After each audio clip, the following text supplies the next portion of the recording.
তৌফিক আল্লাহ পাক দান করুন, সকল বলি আল্লাহুম্মা আমিন। এবং বিশেষ করে এরপরে আগামী বুধবার একটা প্রতিবাদ জনসভা আছে বলতলার মাঠে, ওটাও আসতে হবে ইনশাআল্লাহ আমাদের সকলকে। শুধু তাই নয়, আপনাদের সকলকে আরো একটা কথা বলি, 26 এপ্রিল শনিবার ব্রিগেডের ময়দানে আপনাদের সকলকে আমাদের আসতে হবে। এই কালাকানুন যতক্ষণ না পর্যন্ত আমরা প্রত্যাহার না করতে পারছি, প্রতিবাদ আমাদের চলতেই থাকবে। আমাদের যতক্ষণ পর্যন্ত শরীরে রক্ত থাকবে।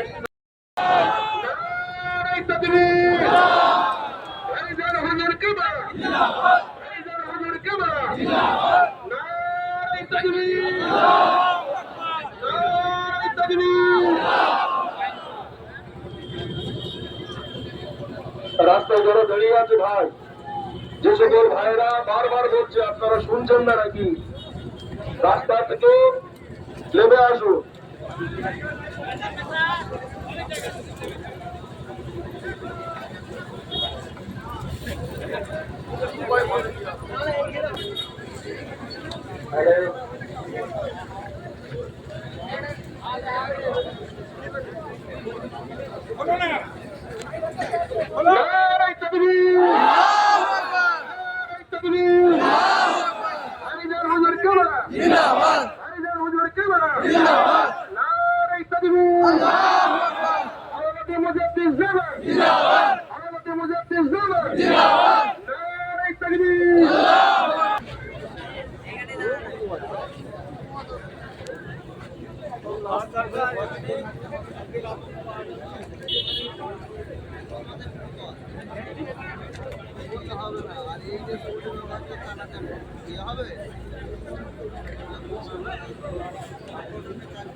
আপনারা জানেন যে আমরা কোন আন্দোলনে নামলে কারো কোথায় স্বার্থে আঘাত লাগে, কারো কোন স্বার্থে আঘাত লাগে, কিন্তু প্রথমত বলি, যারা চিৎকার চেঁচামেচি করছে,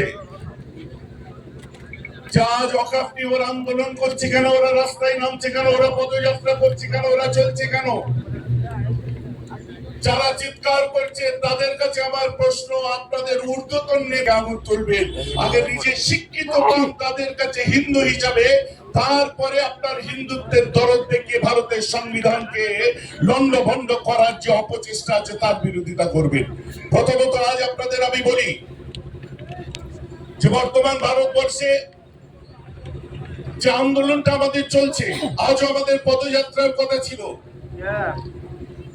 বহু ছলে বলে কৌশলে এটাকে বন্ধ করার চেষ্টা অপচেষ্টা চালিয়ে যাচ্ছে। কারো বিরুদ্ধে এনআইএ অ্যাক্ট নিয়ে আসা হচ্ছে যখন সে নাকি ঘরে ঘুমাচ্ছে, কারো বিরুদ্ধে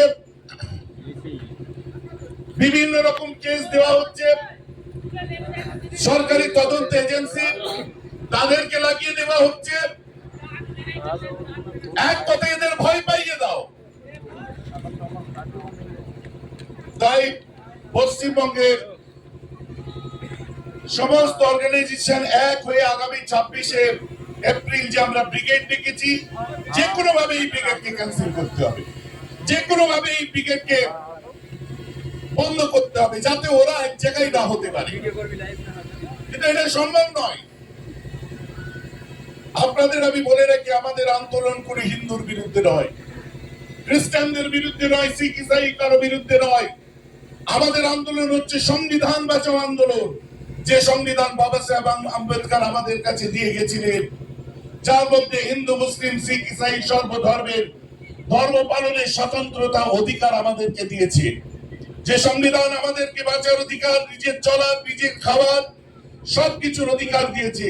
সেই সংবিধানে হাত দিয়েছে, তার জন্য আজকে সারা দেশ গর্জে উঠেছে। শুধুমাত্র মুসলিম নয়, আজকে পার্লামেন্টে তাদেরকেও ধন্যবাদ জানাই, শিখরাও গর্জে উঠেছে, পার্লামেন্টে দেখুন হিন্দুরাও গর্জে উঠেছে, আজকে বিভিন্ন স্তরে বিভিন্ন শ্রেণীর মানুষেরা গর্জে উঠেছে, কারণ যে সংবিধানকে নিয়ে ছেলে খেলা করা হচ্ছে। তো আমাদের, আমি বিশেষ কিছু কনফিডেন্সিয়াল ব্যাপার আপনাদের কাছে আলোচনা করতে পারছি না, তবে আপনারা অনেকে খবর পেয়েছেন যা 3টে দিন মাত্র বাকি আছে ফাইনাল হিয়ারিং এ। কারণ যে একটা কেস দিয়েছে কত রকম কৌশল করছে। যারা যাদের হাতে প্ল্যাকার্ড আছে একটু দিয়ে দিন আমাদের স্বেচ্ছাসেবকের হাতে।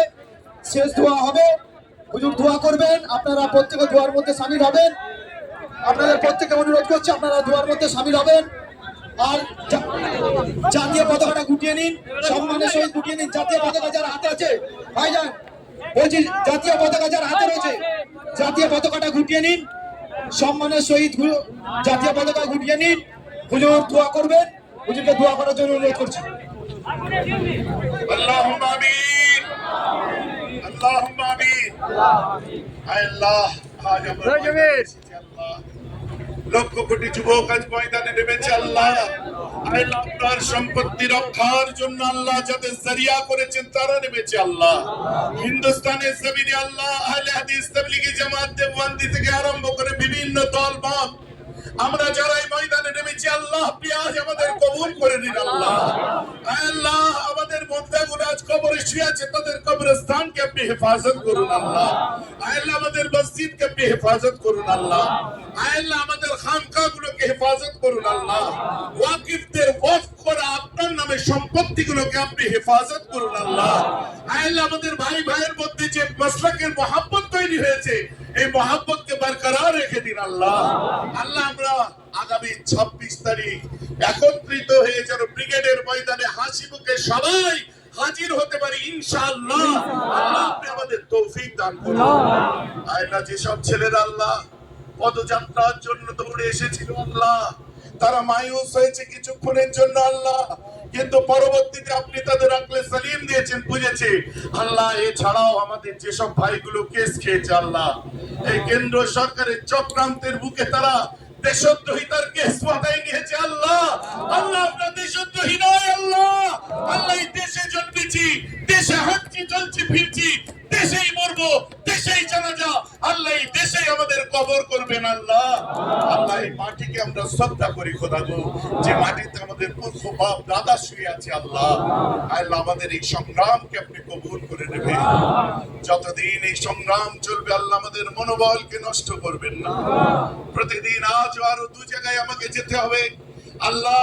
আমাদের প্রত্যেক ভাইরা যেখানে যেখানে আল্লাহ যে যে অবস্থায় দৌড়চ্ছে আল্লাহ প্রত্যেককে আল্লাহ সঠিকভাবে নেতৃত্ব দেওয়ার তৌফিক দেবেন আল্লাহ। আল্লাহ এরা বোকা, যুবকরা বোকা আল্লাহ, এরা আবেগে অনেক কিছু করে ফেলবে আল্লাহ। আল্লাহ এদেরকে সুন্দর করে বুঝিয়ে চলার তৌফিক দান করুন সমস্ত নেতাদেরকে আল্লাহ। আল্লাহ এদেরকে আকলে সালিম দিয়ে কাজ করার তৌফিক দেবেন আল্লাহ। এই যে জজবাকে আপনি কবুল করে নেবেন আল্লাহ। আল্লাহ এদের আবেগকে আপনি কবুল করে নেবেন আল্লাহ। আপনার জন্য ময়দানে আপনার জন্য জীবনটাও যদি চলে যায় আল্লাহ গো আপনি আমাদের শহীদের খাতায় নামটা লিখে দেবেন আল্লাহ। হয় আমরা ভালো কথা বলেছে আমার তানভীর জামান, হয় লেখা হবে আমাদের ইতিহাস, না হলে রাস্তায় পড়ে থাকবে আমাদের ছিন্ন ভিন্ন লাশ। আল্লাহ আপনার জন্য আমরা জান দিতেও প্রস্তুত আছি আল্লাহ। সংবিধানকে সামনে রেখে গণতান্ত্রিক পদ্ধতিতে নিয়মতান্ত্রিক কায়দায় আমরা আমাদের আন্দোলন চালাতে পারি তো আল্লাহ। ওয়াখির দাওয়ানা আলহামদুলিল্লাহি রাব্বিল আলামিন। লা ইলাহা ইল্লাল্লাহ মুহাম্মাদুর রাসূলুল্লাহ।